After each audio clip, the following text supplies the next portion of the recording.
As orquídeas são plantas da família Orquidácea. Dentre as várias espécies dessa família, uma em específico pode se tornar a flor símbolo do Rio Grande do Norte. A proposta é da Associação Orquidófila do RN, com o objetivo de valorizar e preservar a Cattleya granulosa.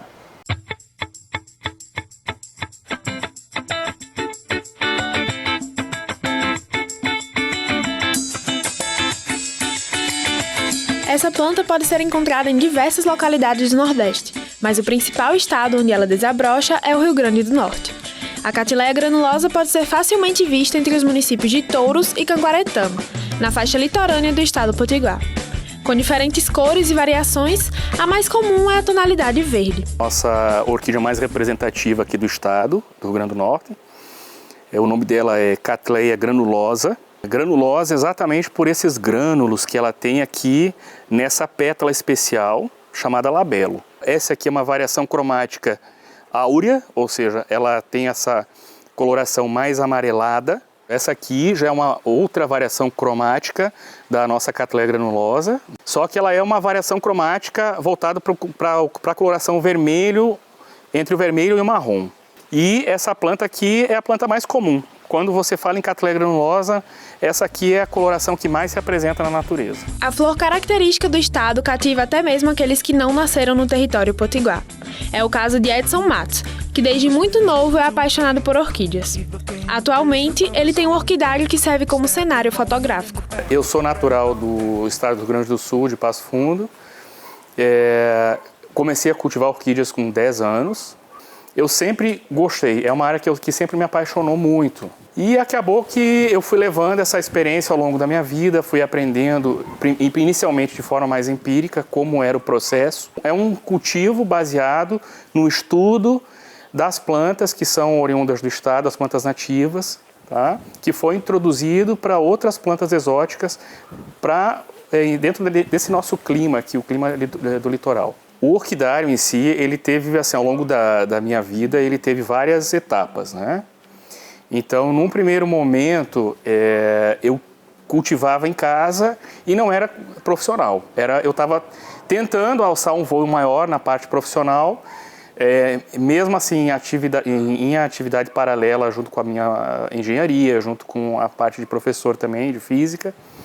E o meu objetivo sempre foi chegar num ponto que eu conseguisse transformar o orquidário de uma maneira mais rentável, conseguir fazer com que essa atividade um dia fizesse parte da minha renda. Tá? Só que assim, a gente tem muitos problemas relacionados com a cadeia produtiva de flores no estado, problemas com leis, e problema de entrada de plantas que vem de fora. Esta espécie de orquídea é uma das plantas que está ameaçada de extinção no país, classificada como vulnerável pelo Ministério do Meio Ambiente. A lei que regulamenta o cultivo dessas vegetações é a Instrução Normativa número 11, do Instituto Brasileiro do Meio Ambiente e dos Recursos Naturais Renováveis, o IBAMA. Esta norma obriga as pessoas a seguirem uma série de requisitos, incluindo ter um cadastro técnico no órgão. A gente está falando de dois conceitos diferentes.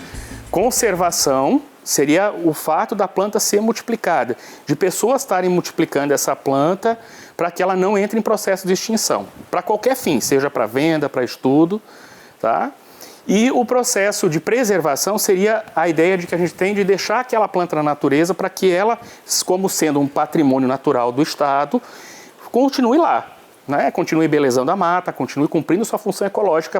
Quem vai reproduzir, os custos acabam ficando onerosos, porque você tem que ter um custo mensal com relação ao cadastro técnico, uma pessoa que seja ligada à área de reprodução, né? E esses custos são mensais, enquanto que a flor, para ela sair do estágio de semente até a floração, são 7 anos.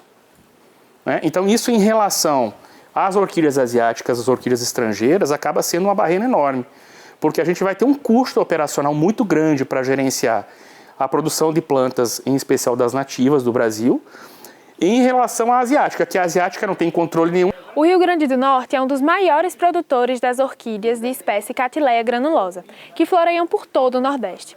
Mas são as flores estrangeiras que acabam dominando o mercado. As nossas orquídeas, elas não têm o potencial econômico, elas não têm o potencial, por exemplo, elas não têm uma velocidade de floração, elas não têm a coloração, elas não têm o tempo de maturação da semente até a fase de floração, que seria o ideal para venda, ele é muito longo.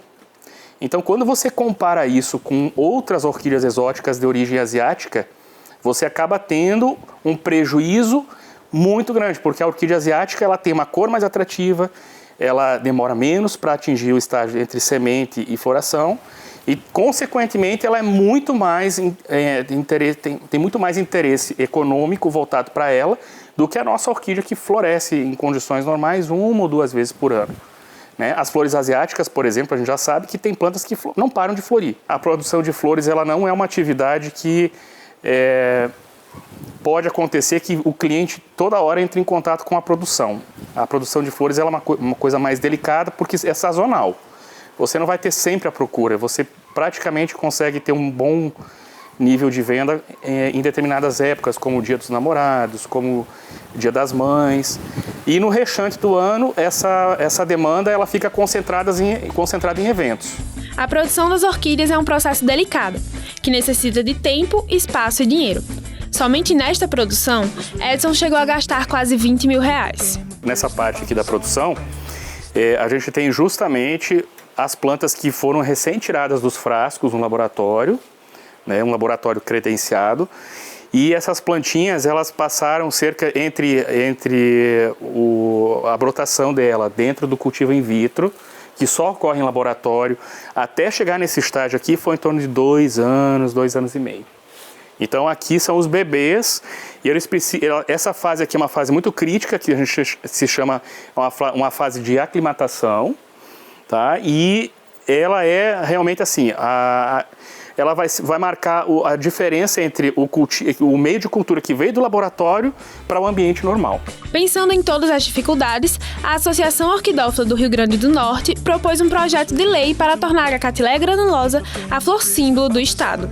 A SORN, junto com a parte institucional dela, junto com a parceria com a Procuradoria-Geral do Estado, né, a gente tomou uma iniciativa de fazer uma lei justamente para poder tornar a nossa planta mais representativa, mais conhecida, mais valorizada. Essa lei justamente vem daí, vem dessa necessidade de fazer com que as pessoas, com que a comunidade entre em contato com a planta, saiba que aquela planta faz parte do nosso ecossistema, né? Saiba que aquilo ali precisa ser preservado e, de alguma forma, contribuir para que não haja, por exemplo, que a população entenda que plantas que estão à venda em feiras livres ou na beira de estradas ou que pessoas que estão carregando no meio da rua são plantas de origem ilegal e não podem ser vendidas ou ser retiradas da mata, sem autorização. Né? Então essa lei ela vem justamente para isso, ela vem para trazer para a sociedade esse conceito de valorização, conservação e preservação do nosso patrimônio natural, que seriam as orquídeas nativas.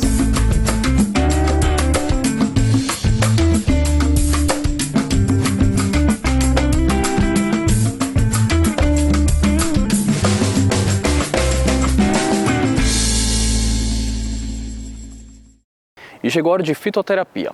Hoje o professor de farmácia Divaldo Micali vem trazendo 2 plantas que já são bem conhecidas na gastronomia, mas você vai ver que elas também têm aplicações farmacológicas. É o coentro e a salsa no quadro Cura Verde.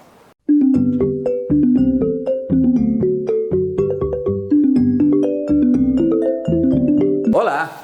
Voltamos com mais um Cura Verde e hoje nós vamos trazer 2 plantas numa apresentação só. Uma delas é a salsa, que é a famosa salsinha, e outro é o coentro.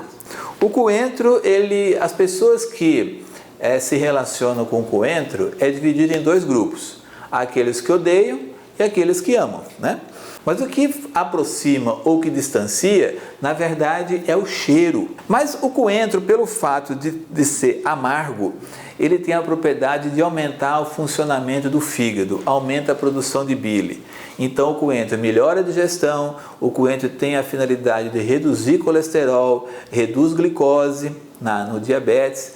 E não é por nada que o coentro entra na alimentação e na alimentação pesada. A gente não faz uma uma alimentação simplesinha e coloca coentro. O coentro entra quando a alimentação é pesada, tem muita gordura, né? Exatamente para quê? Para fazer com que o fígado produza mais bile e, obviamente, faça com que o processo de digestão seja muito bom. Não somente as folhas do coentro podemos utilizar na forma de chá, como também nós podemos usar os frutos do coentro.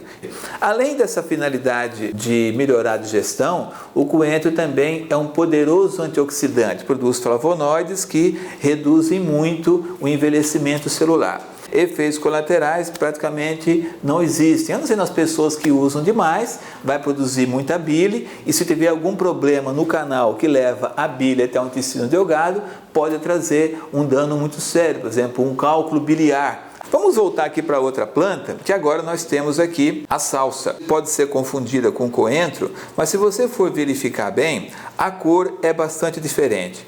Enquanto a salsa tem uma cor com um verde mais carregado, um verde mais escuro, o coentro tem uma cor de um verde mais claro.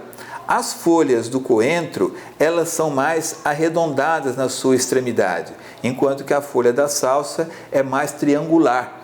E o cheiro é inconfundível. A salsa, ela tem um cheiro mais cítrico e o coentro é um cheiro mais amargo. Mas a salsa também é uma planta que tem uma poderosa função diurética, faz com que a gente tenha uma função renal bastante acelerada. Se ela é de uma planta diurética, na forma de chá, por exemplo, ela também é utilizada para reduzir a pressão arterial. Ela pode substituir o estrógeno feminino, trazer melhora naqueles sintomas todos da menopausa. A salsa tem uma quantidade de vitamina C muito elevada. A insegurança que nós temos devido à salsa é que ela pode trazer algumas irritações no estômago, irritações nos rins, mas mesmo assim não é um produto que a gente usa em grande quantidade. Não só a salsa, como também o coentro, eles podem ser usados por infusão. A gente aquece a água, coloca a planta dentro de uma xícara, a água quente por cima, abafa, deixa esfriar, coa e pode tomar 2 a 3 xícaras não só do coentro como da salsa por dia. São 2 plantas que nós utilizamos regularmente na culinária e também tem uma função terapêutica importante. Espero encontrá-las nos nossos próximos quadros do Cura Verde e desejo que todos que tiverem alguma dúvida entrem nas redes sociais, curtam nossos programas, nossos vídeos e se tiver alguma dúvida, por favor, envie que daremos o retorno.